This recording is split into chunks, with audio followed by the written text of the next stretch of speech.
പാകിസ്ഥാൻ്റെ 12ാമത് പൊതു തെരഞ്ഞെടുപ്പാണ് നാളെ നടക്കുന്നത്. ദേശീയ അസംബ്ലിയിലെ 272 സീറ്റുകളിലേക്കാണ് തെരഞ്ഞെടുപ്പ് നടക്കുന്നത്.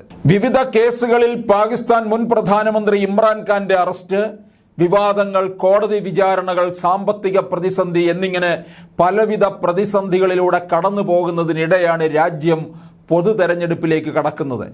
രാജ്യത്തുടനീളം ഭീകരവാദ ഭീഷണിയും അക്രമ സാധ്യതയും നിലനിൽക്കുന്നതിനാൽ ജനങ്ങൾ കനത്ത ഭീതിയിലാണ്.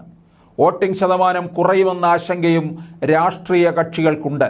അതേസമയം മത്സരരംഗത്തെ പ്രധാനികൾ ആരാണെന്നും അവർക്ക് ഇന്ത്യയോടുള്ള നിലപാട് എന്താണെന്നും അറിയാം. നവാസ് ഷെരീഫ്, ബിലാവൽ ഭൂട്ടോ, ഇമ്രാൻഖാൻ എന്നിവരാണ് മത്സരരംഗത്തെ പ്രമുഖർ. അഴിമതി ഉൾപ്പെടെ വിവിധ കേസുകളിൽ ജയിലിൽ കഴിയുന്ന ഇമ്രാൻഖാന് നേരിട്ട് മത്സരിക്കാനാകില്ലെങ്കിലും പാർട്ടിയിലെ വിശ്വസ്തനെ സ്ഥാനാർത്ഥിയാക്കുമെന്നാണ് വിവരം. പഞ്ചാബിൻ്റെ സിംഹമാണ് നവാസ് ഷെരീഫ്. പാകിസ്ഥാൻ മുസ്ലിം ലീഗ് നവാസിൻ്റെ മേധാവിയാണ് നവാസ് ഷെരീഫ്. ഇമ്രാൻഖാൻ മത്സരരംഗത്തില്ലാത്തതിനാൽ നിഷ്പ്രയാസം ജയിക്കാമെന്ന പ്രതീക്ഷയിലാണ് നവാസ്. ഇമ്രാനെ തെരഞ്ഞെടുപ്പിൽ നിന്ന് പുറത്താക്കാനുള്ള പാക് സൈന്യത്തിൻ്റെ തന്ത്രം വിജയിച്ചത് നവാസ് ഷെരീഫിന് ആത്മവിശ്വാസം നൽകുന്നുണ്ട്. നീണ്ടകാലത്തെ പ്രവാസ ജീവിതത്തിന് ശേഷം മടങ്ങിയെത്തിയ നവാസ് പാകിസ്ഥാൻ മുസ്ലിം ലീഗ് പാർട്ടിയുടെ നേതൃത്വം ഏറ്റെടുക്കുകയായിരുന്നു. നവാസ് ഷെരീഫ് മുൻപ് 3 തവണ പാകിസ്ഥാൻ പ്രധാനമന്ത്രിയായിട്ടുണ്ട്. രാഷ്ട്രീയ രംഗത്തെ ശക്തനാണെങ്കിലും ഷെരീഫിന് പലതവണ ജയിൽവാസവും ഒളിവ് ജീവിതവും നയിക്കേണ്ടി വന്നിട്ടുണ്ട്. സാമ്പത്തിക ഉദാരവൽക്കരണത്തിൻ്റെയും സ്വതന്ത്ര വിപണിയുടെയും ആശയം പ്രചരിപ്പിക്കുന്ന ഷെരീഫ് ഇന്ത്യയോട് വളരെ അടുപ്പം പുലർത്താൻ ഇഷ്ടപ്പെടുന്നു.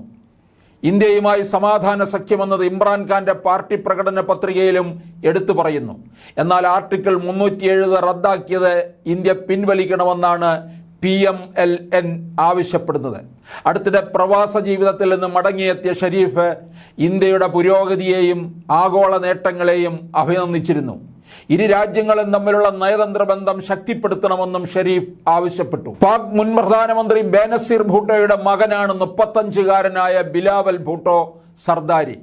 ഭൂട്ടോ രാജവംശത്തിൻ്റെ പിൻഗാമിയും പാകിസ്ഥാൻ പീപ്പിൾസ് പാർട്ടി PPP നേതാവുമായ ബിലാവൽ സമ്പന്നമായ രാഷ്ട്രീയ പാരമ്പര്യത്തോടെയാണ് തെരഞ്ഞെടുപ്പ് രംഗത്തേക്ക് വരുന്നത്. എന്നാൽ സൈന്യത്തിൻ്റെ പിന്തുണ നവാസ് ഷെരീഫിനാണ്. 2 തവണ അധികാരത്തിലെത്തിയ ബേനസീർ ഭൂട്ടോ 2007 കൊല്ലപ്പെടുന്നത്. ബിലാവലിൻ്റെ മുത്തച്ഛനും മുൻ പാക് പ്രധാനമന്ത്രിയുമായ സുൽഫിക്കർ അലി ഭൂട്ടോയെ അധികാരത്തിൽ നിന്ന് താഴെ ഇറക്കി തൂക്കിക്കൊല്ലുകയായിരുന്നു. ബിലാവലിൻ്റെ പിതാവ് ആസിഫ് അലി സർദാരി പാക് പ്രസിഡന്റായി അധികാരത്തിലെത്തിയെങ്കിലും നിരവധി അഴിമതി ആരോപണങ്ങൾ നേരിട്ടു. അതേസമയം ഇന്ത്യയോടെ കൃത്യമായ നിലപാട് ബിലാവലിനില്ല. ഇന്ത്യയുമായുള്ള ബന്ധം സാധാരണ നിലയിലാക്കണമെന്ന് വാദിക്കുന്നതിനിടെ US-ൽ മോദിയെ അദ്ദേഹം വിമർശിക്കുകയും ചെയ്തു. രാജ്യത്തെ ഏറ്റവും ജനപിന്തുണയുള്ള നേതാവാണ് ഇമ്രാൻഖാൻ. എന്നാൽ അഴിമതി കേസുകളിൽ ശിക്ഷിക്കപ്പെട്ട് നിലവിൽ ജയിലിൽ കഴിയുന്നതിനാൽ മത്സരിക്കാനാവില്ല. അദ്ദേഹത്തിൻ്റെ പാർട്ടിയായ പാകിസ്ഥാൻ തെഹരീക്ക് ഇൻസാഫിന് സ്വന്തം ചിഹ്നമായ ക്രിക്കറ്റ് ബാറ്റിൽ മത്സരിക്കാനും തെരഞ്ഞെടുപ്പ് കമ്മീഷൻ അനുമതി നിഷേധിച്ചിരുന്നു. സ്വതന്ത്ര സ്ഥാനാർത്ഥികളെയാണ് PTI ഇത്തവണ മത്സരിപ്പിക്കുന്നത്. എന്നാൽ പാകിസ്ഥാൻ പട്ടാളവുമായി ഇമ്രാൻഖാൻ നല്ല ബന്ധത്തിലല്ല. എന്നിരുന്നാലും തെരഞ്ഞെടുപ്പിൽ വലിയ സ്വാധീനം PTIക്കുണ്ട്. പാകിസ്ഥാനുമായി സമാധാനത്തിന് അവസരം നൽകണമെന്ന് 2019 പ്രധാനമന്ത്രി നരേന്ദ്രമോദിയോട് ഇമ്രാൻഖാൻ അഭ്യർത്ഥിച്ചിരുന്നു. മലയാളി വാർത്ത plus, like, share and subscribe.